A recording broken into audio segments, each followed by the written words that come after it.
नमस्कार। इस वक्त के बुलेटिन के साथ मैं हूं अनुपम। देहरादून से खबर। प्रोफेशनल एजुकेशन का शुभारंभ किया है सीएम धामी ने। इसका शुभारंभ किया है। दूसरे स्कूलों में चलेंगे 8 professional course. IT, automobile, retail, tourism का कोर्स। क्लास 9 से 10th के प्रोफेशनल कोर्स की पढ़ाई कराई जाएगी। देखिए, हजारों छात्र छात्राओं ने सीधे आज संवाद किया है। सीधे हम लोगों ने उनसे संवाद किया है और इसमें 2-3 चीज़ें। एक तो 10वीं और 12वीं कक्षा के जो बच्चे हैं और राजकीय विद्यालयों में पढ़ने वाले, उनको हम लोग जल्दी ही टैबलेट उपलब्ध करवाने वाले हैं। जल्दी उनके लिए टैबलेट की व्यवस्था करेंगे। और साथ ही में जो अभी कुछ लोगों के द्वारा ये ऐसी बातें आ रही थी कि रजिस्ट्रेशन शुल्क लग रहा था उत्कृष्ट विद्यालयों में और कुछ फीस ली जा रही है ज़्यादा, ऐसी कोई बात नहीं। कोई फीस नहीं ली जा रही है, कोई शुल्क अलग से नहीं लिया जा रहा है। जो सामान्य प्रक्रिया के तहत जो है उन विद्यालयों में प्रवेश होंगे, जिससे कि हमारे जो गरीब छात्र और छात्राएं हैं जिनके पास साधन संसाधन नहीं है, वो बच्चे भी उन विद्यालयों में पढ़ पाएंगे। इसीलिए हमने वो विद्यालय बनाए हैं, इसीलिए उन विद्यालयों की स्थापना की है। इसी प्रकार से अनेकों विद्यालयों में जो हमारी छात्राएं हैं उनके लिए टॉयलेट की व्यवस्था नहीं होती है, शौचालय नहीं होता है।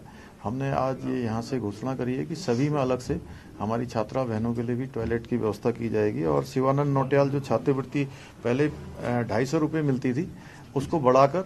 लखनऊ में सैनिक स्कूल के कार्यक्रम में राष्ट्रपति रामनाथ कोविंद पहुंचे। सीएम योगी आदित्यनाथ, राज्यपाल वहां पर मौजूद हैं और वहां की तस्वीरें भी अभी हम आपको दिखाएंगे। ये तस्वीरें इस वक्त राज्यपाल और मुख्यमंत्री योगी आदित्यनाथ कार्यक्रम में पहुंचे हुए हैं। सैनिक स्कूल में इस कार्यक्रम का आयोजन किया गया है, जिसमें राष्ट्रपति रामनाथ कोविंद पहुंचे हैं सैनिक स्कूल के कार्यक्रम में और यहां पर कार्यक्रम की विधिवत शुरुआत होने जा रही है। राष्ट्रपति रामनाथ कोविंद, उत्तर प्रदेश के मुख्यमंत्री योगी आदित्यनाथ, राज्यपाल आनंदीबेन पटेल वहां पर इस कार्यक्रम में मौजूद हैं। और मनोज कुमार पांडे, कैप्टन, करगिल से पहले सियाचिन में वो तैनात थे। 24 साल की उम्र में शहादत हुई। 3 जुलाई 1999 को कारगिल युद्ध में शहीद हुए। कारगिल में खालोबार चोटी पर तिरंगा फहराया। तो ये इस वक्त कार्यक्रम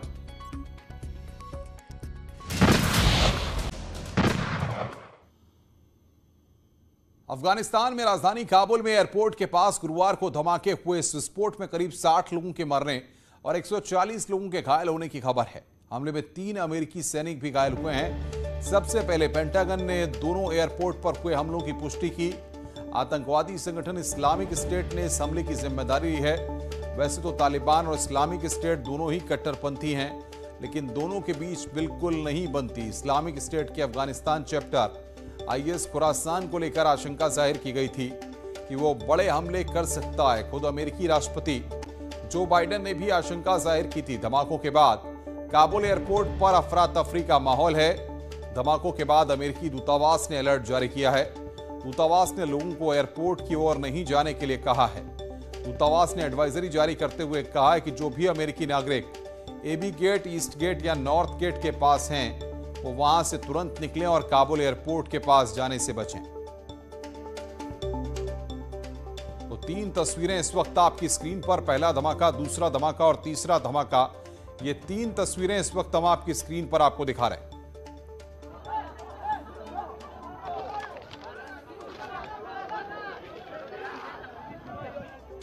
तो आईएसआईएस ने यहां पर धमाकों की जिम्मेदारी ली है। ये 3 तस्वीरें इस वक्त आपकी स्क्रीन पर दिखा रहे हैं। अमेरिका ने इस बात को कहा है कि सेना इसका जवाब जरूर देगी।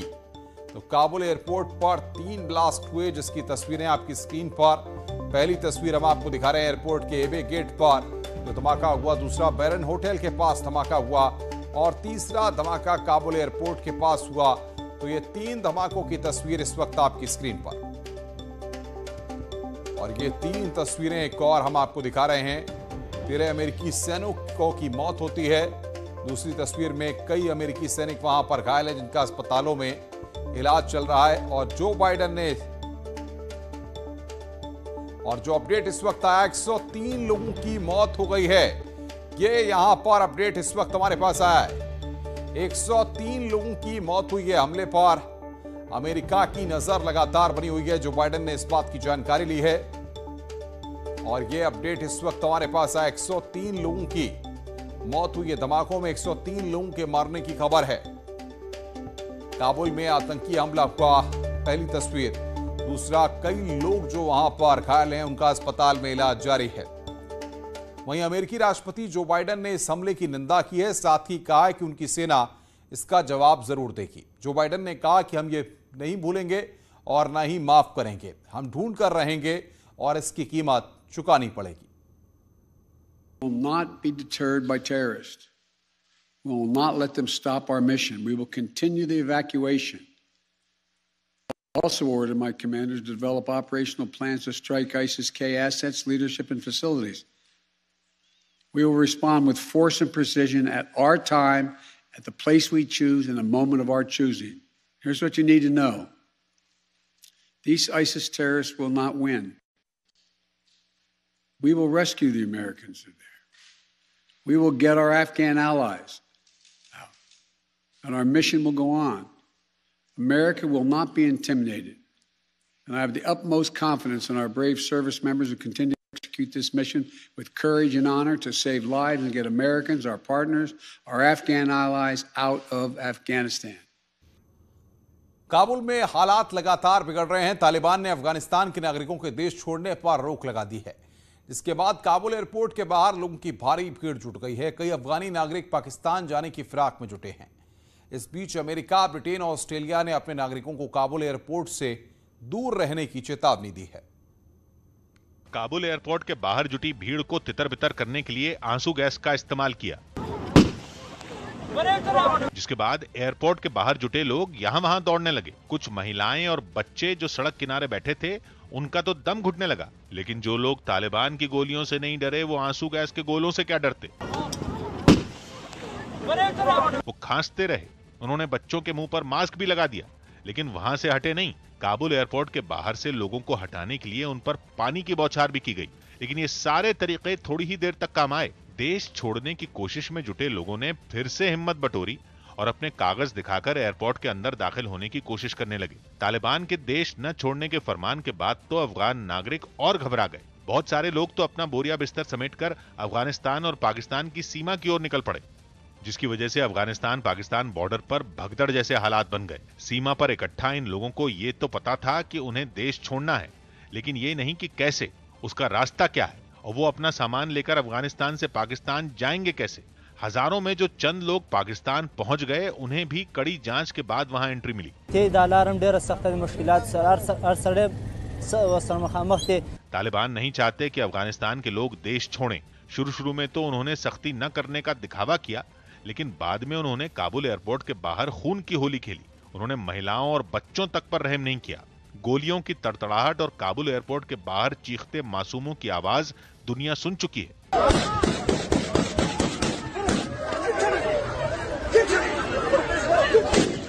लेकिन अब वो महिलाओं का विश्वास जीतना चाहते हैं।